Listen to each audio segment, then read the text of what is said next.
I'm happy to tell you a little bit about our research on ionomers as electrode binders for polymer electrolyte membrane systems.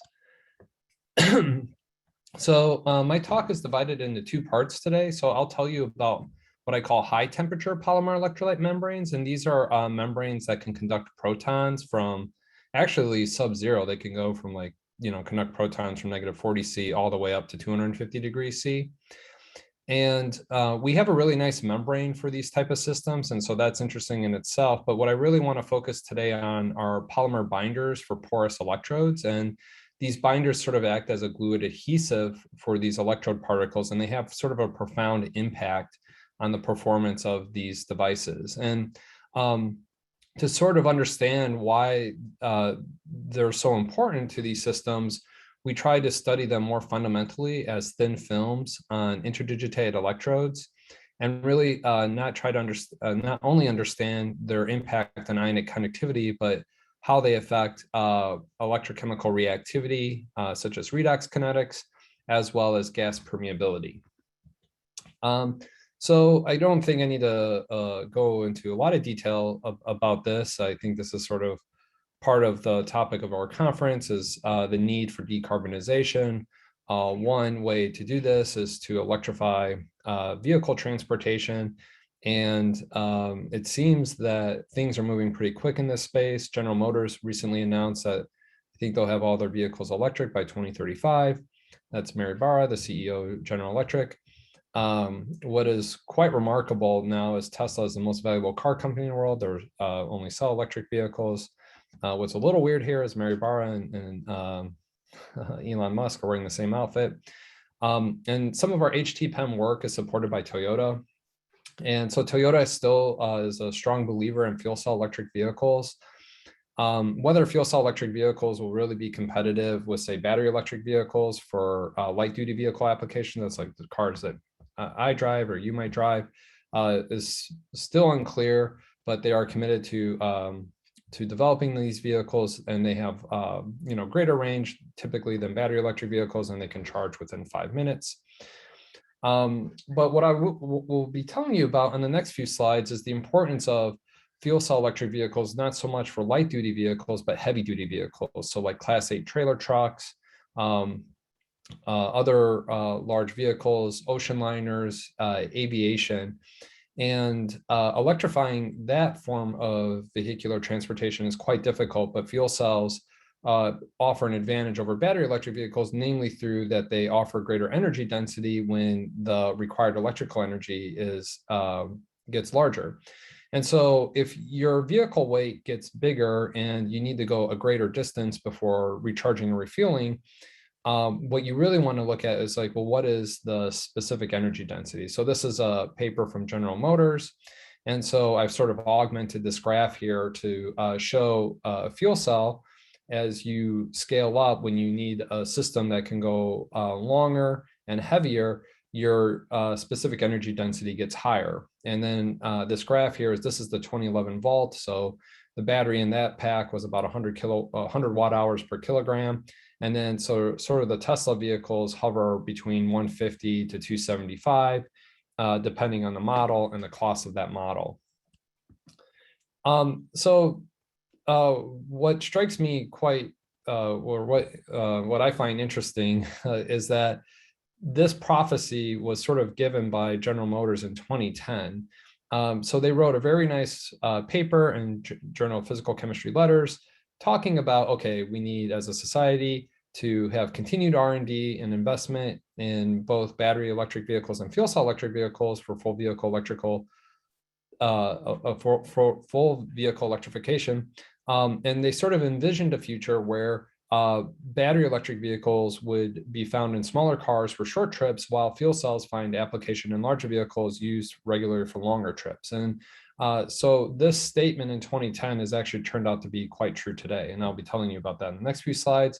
But before I do that, I want to explain, maybe not everybody in the audience doesn't know what a fuel cell is, but it's a very simple electrochemical device.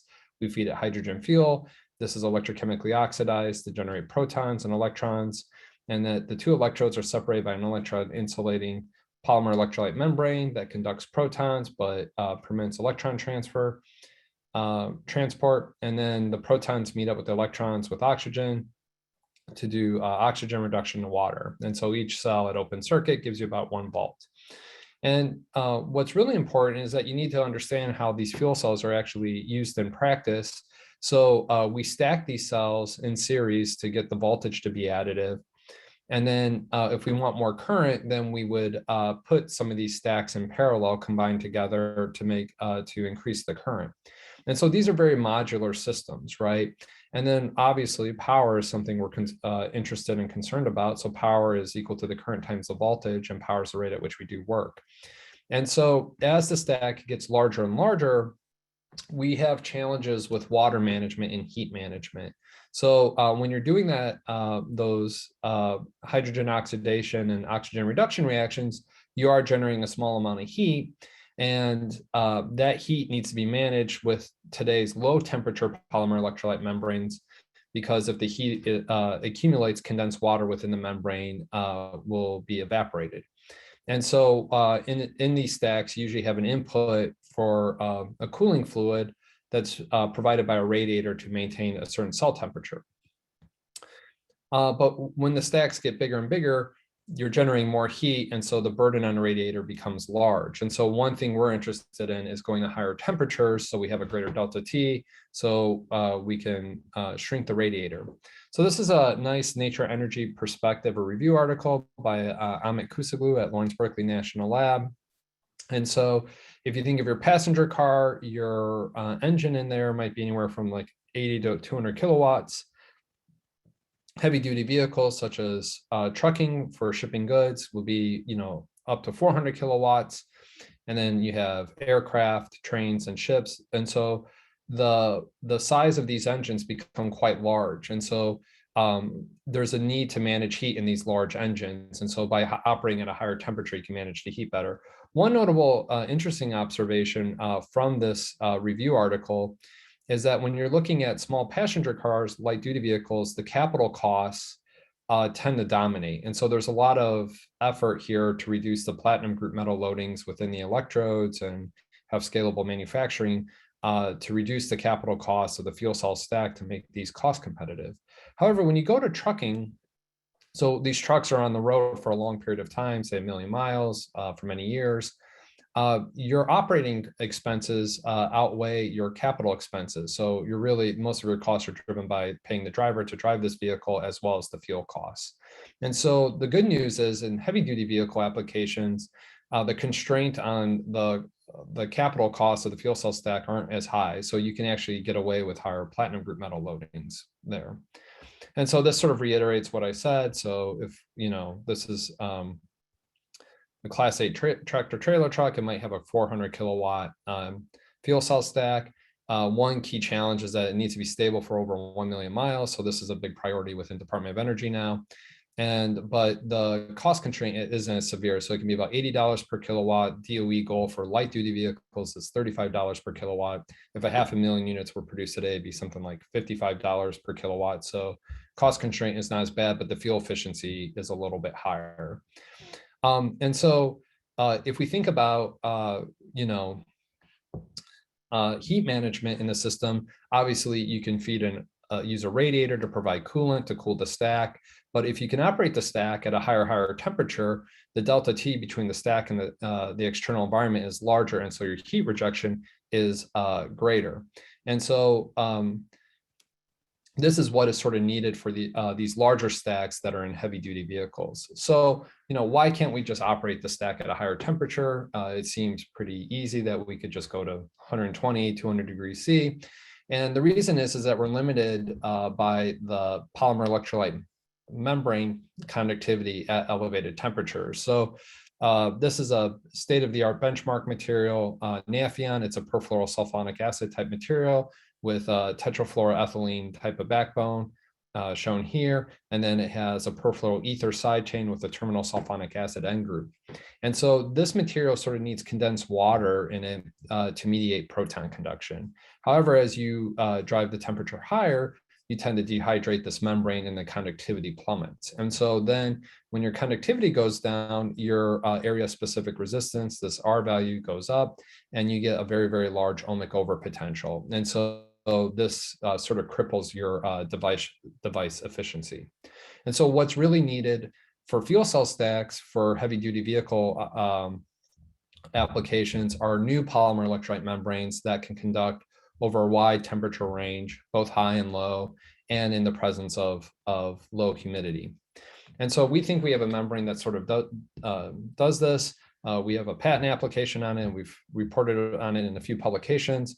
And so what we have here is a polymer blend of a polycation. This is usually normally used as an anion exchange membrane, but in this case, we're imbibing this polycation that's blended with polybenzoimidazole with phosphoric acid. And what happens is that this cationic moiety forms strong electrostatic interactions with dihydrogen phosphate or hydrogen phosphate and anchors the phosphoric acid within the material.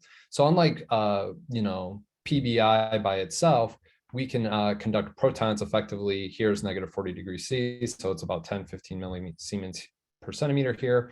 And then very, very high conductivity at high temperature, up to 240, 250 millisiemens per centimeter. And then we can cycle this membrane, we can heat it and cool it multiple times and retain the conductivity. In this work, we've held this membrane at 220 degrees C for multiple days. It's very stable. We've held it in the presence at lower temperatures, and humidity is also very stable. And we've demonstrated to be over 100 hours stable in a fuel cell device for 200 degrees C. So this is a membrane separator that we're very happy with. And how we ended up producing it wasn't so intuitive. That you would think, well, why can't I just blend the polycation with PBI to make a nice membrane? But when you blend these two polymers together by themselves, they get a gel. So to solve this problem, Gokul Venugopalan, my PhD student who graduated this past spring, is now a postdoc at NREL, took chloromethylated polysulfone and blended it with PBI. And these make nice stable solutions. And then we ended up taking this polymer blend, drop casting it to lead to a nice mechanically robust membrane. We then convert the chloral methyl groups into quaternary benzylpyridinium through nucleophilic substitution. We know that these chloral methyl groups don't alkylate the benzoimidazole. We did a lot of control experiments to verify that. And then we imbibe it with phosphoric acid. And we have a current DOE project right now maturing this platform even further, but we're working with a membrane manufacturer in Delaware called Exergy. And what they're doing is taking our membrane chemistry and incorporating it into expanded polytetrafluoroethylene pore supports, so we can get really mechanically robust membranes. And so we're actually hoping to have a membrane on the market within a year or two. So our first demonstration of a fuel cell was reasonable, wasn't great, but we were excited to see it. We got close to about 700 milliwatts per centimeter squared. One advantage, so we have no humidity in the gas stream. So this can conduct protons under anhydrous conditions. But one cool thing with operating the fuel cell at higher temperature is that we can switch to a dirty hydrogen mixture and still generate power. So at higher temperature, CO absorption on platinum isn't as detrimental. And furthermore, if we switch from the hydrogen CO mixture back to hydrogen, our performance is restored. So at the higher temperature, the CO absorption can be reversed by removing the CO from the gas stream. And obviously hydrogen generated from natural gas through steam methane reforming is a lot cheaper than green hydrogen. But just bear in mind, this is our benchmark data from our lab with Nafion, so commercially available materials, a lower even platinum group catalyst loading, and you can see here our power density is much higher than what we got with our new HT PEM. And so this technology still has a long way to go to supplant low temperature polymer electrolyte membrane fuel cell systems. But the field is moving very quickly. So in our previous work, the binder for the electrodes was just the polycation. The polycation PBI mixed together as binder for the electrodes resulted in much worse performance because of the large acid uptake. So the polycation has a lower acid uptake. And we were sort of inspired a little bit by Los Alamos to work in this area. And so some of their early work also used a different type of polycation as an electrode binder. And so this is this binder material shown here. It acts as an adhesive to hold these graphitic carbon particles decorated with platinum group metal electrocatalysts. And when they switched this binder from the polycation to tetrafluorostyrene phosphonic acid, so you don't have any imbibed liquid acid, you tether the phosphoric acid, this is phosphonic acid, to the polymer, they were able to double their power density within a few years. And so these peak power densities are very competitive now with low temperature PEM fuel cell systems. Still, the platinum group metal loading is a little bit higher, but it definitely exceeds the performance of BASF's CellTech technology. And so inspired from Los Alamos, we wanted to see if we could do something similar and then investigate these properties more fundamentally. And we weren't too certain at first if we could make polytetrafluorostyrene phosphonic acid, PTFS-PA, but we were able to do it. So the P31 NMR substantiated the synthesis. But to sort of hedge our risk, we took polyvinyl benzoyl chloride, another commercially available polymer. We do direct nucleophilic substitution with this phosphite, and then hydrolyze this phosphite to make phosphonic acid. And so in addition to 31P NMR, we do an acid-base titration to confirm the presence of these phosphonic acid moieties. And I'll be showing this data a little bit later how we do this, but we measure we don't make freestanding membranes of these new binder materials. We actually measure their conductivity as thin films on interdigitated electrodes. And usually these thin films are anywhere from like 20 to 50 nanometers. We sort of verify that via lipsometry. But what we sort of saw here is that the PTFS-PA had proton conductivity that was comparable to the acid imbibed polycation. Furthermore, the PTFS-PA has excellent thermal stability. It doesn't really experience a thermal decomposition temperature to about 350, 360 degrees C. And so this is a very, very good ionomer electrode binder candidate.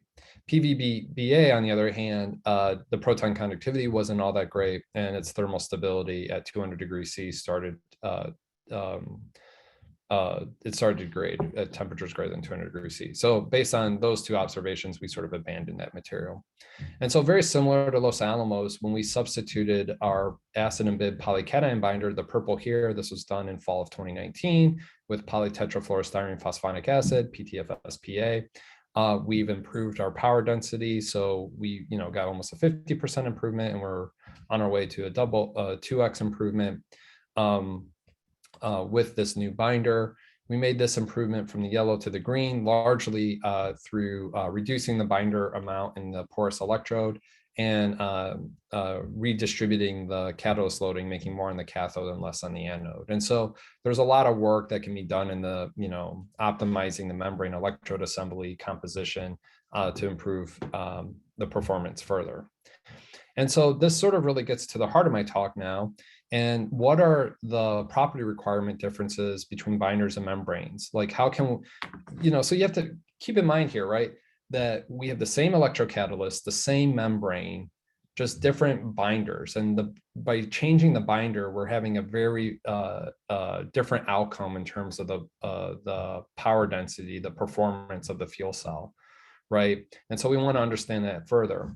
And it's important to know that for the longest time, most researchers in this space would use a electrode binder chemistry that was identical to the membrane.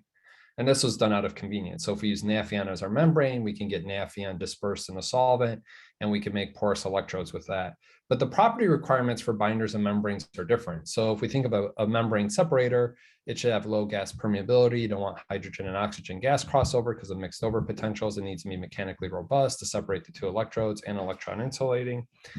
And then both materials should have high ionic conductivity, be chemically and thermally stable, and not swell excessively. But then the binder, unlike the membrane, you actually want it to promote gas transport. You want those gas reactants to get to the electrocatalyst surface. You also don't want the backbone chemistry or the ionic moieties to interact with the catalyst surface. You don't want to block those reactive sites. And furthermore, the membrane should be electron insulating. You don't want to short the cell, but the binder, if it can actually promote electron conduction, that's an advantage. And so even General Motors in 2016 started a follow-up article, and then they argue for high current density operation with lower platinum electrocatalyst loading, so greater electrocatalyst utilization, that we need to improve this electrocatalyst binder interface. Could it be porous like Swiss cheese, where you promote gas diffusivity, and then could you have fewer ionic moieties that would absorb to the catalyst surface? And so what we're doing, and I'll be telling about in the next few slides, is like studying the electrochemical properties of these binders as thin films. But just bear in mind that porous electrodes have complex structures. And so even there are some limitations in our thin film studies on some of the conclusions we can draw. But we study these as thin films largely because of these electron micrographs generated by Oak Ridge National Lab showing an ionomer thin film coating the platinum electrocatalyst in porous electrodes. So these are our interdigitated electrodes. We create these through conventional photolithography. We have this custom-built environmental chamber that we can feed in different gas mixtures, humidified, non-humidified. We have a heating element here, and we use this test station here to measure the ionic conductivity of these thin films, and we do this through electrochemical impedance spectroscopy. And what we want to know is can we measure other properties such as how the binder affects reaction kinetics and gas permeability in addition to conductivity? And we really want to do that because conductivity doesn't have such a huge impact on cell performance. And so normally electrocatalyst researchers, how they might do this is that they might do a rotating disc electrode where they might switch the binder chemistry with the catalyst and deposit that on a glassy carbon disc and then put that in a supporting liquid electrolyte. But the supporting liquid electrolyte can mask a lot of interfacial resistances. And so what's going on in the RDE is not necessarily representative of what's going on inside the membrane electrode assembly. So, can we measure these electrochemical properties without using liquid supporting electrolyte and then without constructing membrane electrode assemblies and then, doing the IR correction and all the other corrections to get at the reaction kinetics? And so the answer is yeah, but I want to, before I tell you how we do this, I need to give you a very quick background on block copolymer self-assembly because we make thin film electrocatalysts from self-assembled block copolymers on these interdigitated electrodes. And so block copolymers are versatile materials for nanostructure templating, especially at the mesoscale. You have two polymer chains that are immiscible and you covalently bond them. And if they were the equal length, they would give you lamellae structures. But if the blue block was longer than the red block, you would get red cylinders in a blue C or red spheres in a blue C. And then how long you make the total chain, that's the degree of polymerization N here, that dictates the periodicity. And so these are very nice designer materials. This is the spinodal decomposition curve between ordered phases, disordered phases, predicted through self-consistent field theory for canonical AB diblock copolymers. And so by controlling the volume fraction of one block copolymer chain and the chi-n value, this is the incompatibility parameter, you can control the periodic morphology as well as the periodic feature size. And the chi value is that Flory-Huggins interaction parameter, and it's an enthalpic parameter that tells you the interaction energy between the two different blocks. And so if you want to make the periodic feature sizes smaller, so you decrease N, you need a higher chi block copolymer. And so my student Deepa Bhattacharya, what he sort of figured out was that we can take our block copolymer knowledge, we can self-assemble it onto interdigitated electrodes. We can then, we alkylate in some instances, for some mixed studies, we alkylate the pyridine group. We then do incipient wetness impregnation, IWI, and then we put these metallochlorates. This could be chloroplatinic acid or chloroiridiate. And then we can then take those black copolymers infused with those metal salts and then expose it to oxygen plasma to make metal oxides. And then we can reduce the metal oxide further with argon plasma to make pure metal. So we looked at two cases where we made these metal nanostructures with a methylated pyridine group and a non-methylated. And what we end up with are these platinum nanowires or platinum nanocylinders decorated on the current collector of these interdigitated electrodes. And then we coat that with a thin ionomer material that's our binder candidate, and then perform electrochemical experiments. And so this work that we published here, you can see that these are black copolymers of different periodicity. These are lamella-forming black copolymers. This is a different morphology, standing cylinders. These are the resulting metallic nanostructures if we used a non-alkylated pyridine group, and this is an alkylated pyridine group. We use small angle X-ray scattering to substantiate that these structures are retained from the self-assembled black copolymer over the substrate, and that they have sort of long-range order. We then use XPS as a way to sort of ensure, right, that we are making metallic platinum and iridium oxide at the various steps during the processing. What's sort of nice is that we can actually get a direct surface area measurement through electron microscopy and atomic force microscopy. So we can get the surface area. We use image J to get the 2D perimeter surface area. And then we use atomic force microscopy to look at the topography and get the average height over an image. And then we can directly calculate the surface area of our electrocatalyst material as opposed to relying on hydrogen absorption, desorption, or CO stripping methods. And so it sort of works. We're really impressed with this.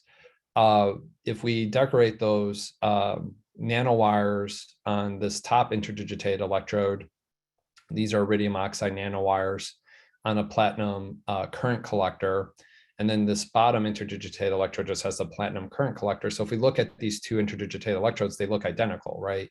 So the nanoscale electrocatalyst is about 20 to 30 nanometers in height, and then you have periodic feature sizes less than 20 nanometers. And then if we put 2 volts on the interdigitated electrode and no voltage here, obviously the one with iridium oxide nanowires, we get a lot of hydrogen and oxygen gas evolution, and that's represented by this CV here, this orange line right here, whereas the bare IDE is this blue line. And then what we can do is substitute the droplet of 0.1 more chloric acid with Nafion. So we spin coat a thin film of Nafion on top of the substrate. We put it in our sealed chamber. We pass in water vapor, so no liquids here. And what we see is that the IDE, this IDE shown up here with iridium oxide and a platinum current collector gives you the highest current density, whereas platinum nanowires on platinum, the current density goes down. That's because iridium oxide is a good water oxidation catalyst and so forth. And so we can sort of observe differences in reactivity based on the PGM type. And then in another application, what we looked at was that we used the gold current collector IDE with platinum nanowires or different platinum nanostructures on the surface. And we put it into our sealed chamber. We put in our Nafion polymer electrolyte thin film on it, and we run the hydrogen pump. So we do hydrogen oxidation at one electrode, and then we combine the protons with electrons to generate hydrogen here. And what we're really trying to understand is how does the mesoscale morphology affect the reactivity. We did some control experiments. So this is a bare gold IDE with hydrogen, and so the current density is very low. And then if we put platinum nanowires in the gold current collector and we feed in nitrogen, we also get a very, very low current. And then one thing is that if those alkylated pyridine groups, the black copolymer templates from those systems, we get much higher current densities than the non-alkylated. And then we do ICP-OE microwave digestion with aqua reagia, and then ICP-OES to quantify the platinum loadings on the material. And these dark lines here, these are the alkylated. The alkylated system for a given morphology always had the higher mass activity. And we don't have a good understanding why the cylindrical morphology gives the highest activity versus the nanowires. but we've done impedance analysis and we know it's through a reduction in charge transfer resistance. It has nothing to do with like mass transfer. We analyzed the low frequency regime of the impedance spectra. Interestingly, this 3L47, these are 11 nanometer nanowires, and these are 20 and 40 nanometers. As you make the periodic feature sizes smaller, surface area goes up. For the nanowire systems, you get higher activity. So back to high temperature polymer electrolyte materials, we substitute the Nafion binder now with our acid embedded polycation thin film and our PTFS-PA. We use the same type of platinum nanostructure and loading on the IDE. So we're controlling for the electrocatalyst. Now we're just changing the binder. And when we switch from the acid embedded polycation to the PTFS-PA, we see our current density is much higher for this system than this system. And then we can use a current distribution analysis. It's very simple, zero dimension, where we do IR correction. And then we sort of analyze the linear regime of these pole curves and use Butler-Volmer kinetics to sort of infer the exchange current density, and then look at the limiting current as a way to assess gas diffusivity. And what we sort of notice is that the PTFS-PA binder, right, has 2 to 3 times higher exchange current density. And as we increase temperature, we see with the PTFS-PA binder that the exchange current is going up, whereas the acid embedded polycation, it doesn't go up as much. And then when we look at the limiting current and extract the gas permeability, we see a very, very similar effect. And so removal of phosphoric acid is not so surprising.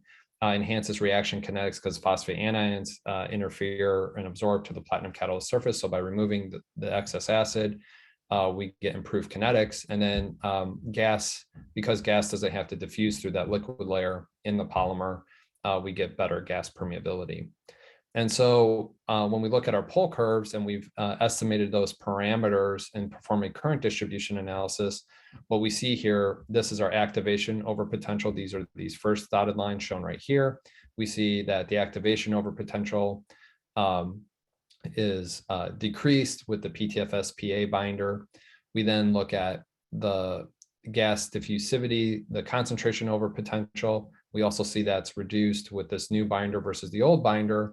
But then when we look at the ohmic losses, because we're using the same membrane separator in the fuel cell device, the ohmic losses are roughly the same. Remember that this binder conductivity and this binder conductivity are roughly the same. And so again, the binder has a very, very important impact on performance. And so I know I need to wrap it up here. I got 1 or 2 more slides. We've run hydrogen pump with these 2 different binders here. And what we've done here is that related those permeability values from IDEs and the MEA for the different binders. And there's a factor of 2 to 4 differences, but the trends are, when you have high permeability in IDE, you get high permeability in the electrolyzer. And conversely, it's the same for the exchange current when we normalize the PGM loading. And so our argument is that these IDEs are a high throughput, cost-effective platform for down selecting electrodynamo binders from EAs. They use 100 times less PGM, small amount binder, and don't require bulk membrane and cell testing hardware. And so we think that's advantageous. And so this is my last slide where we're doing, this is unpublished data, but we filed a patent on this. With the new HT-PEM system, we can run the gas separation hydrogen pump shown here, except we feed in different hydrogen with CO and methane, like syngas. And by increasing temperature, we reduce the polarization. So this wasn't possible before with PBI type of membranes. Our membrane and new binder is stable for over 100 hours. And what we're making is pure hydrogen at the cathode. But what we're feeding it at the anode is 25% hydrogen with 40% CO. So that higher temperature allows us to tolerate the large CO in the anode gas feed. And then by running this hydrogen pump at various gas mixtures, this was an interesting discovery that the polarization is actually governed more by the hydrogen content in the gas anode mixture and not the CO content. And so what we're sort of envisioning is a future where you can still use low-cost hydrogen from steam methane reforming, purify that hydrogen, send the CO and CO2 to a CO2 electrolyzer to make the value-added carbon products for plastics and surfactants, and then the purified hydrogen for fertilizers, fuels, and metal refining. And this would be run on two electrolyzers that would be powered on renewables. And then we're using this hydrogen pump. There's consideration of storing hydrogen in the natural gas pipeline to low-level renewables. And the idea is that you could put that hydrogen and then get the hydrogen out selectively at where you need it. So my concluding remarks, thanks for your patience. Model thin films, electric catalysts, and polymer electrodes are useful for establishing structural property relationships and generating a large library of materials data. We've done machine learning on this, and this is something I get to talk about today, but is really important to my research group. And ultimately, these studies with model thin films are really important to the rational design of electrodes that enable high-performing fuel cell and electrolysis units. So the IDE block copolymer electrocatalyst work was funded through BES, whereas the HT-PEM for fuel cell and MEA-style hydrogen pump work is funded through EERE. I want to thank Gokul Venugopalan and Deepra Bhattacharya and Luis Berchino-Mena, the students who've done the work. My collaborator, Jose Ramanoli, who does machine learning, even though I didn't present it today. And then Toyota and Los Alamos, Hongfei Jia, and Yusun Kim for encouraging me to work this area. And other people shown here who support our work or help us run experiments at DOE user facilities. So with that, that's all I have. Thank you for your attention. I'm happy to take any questions.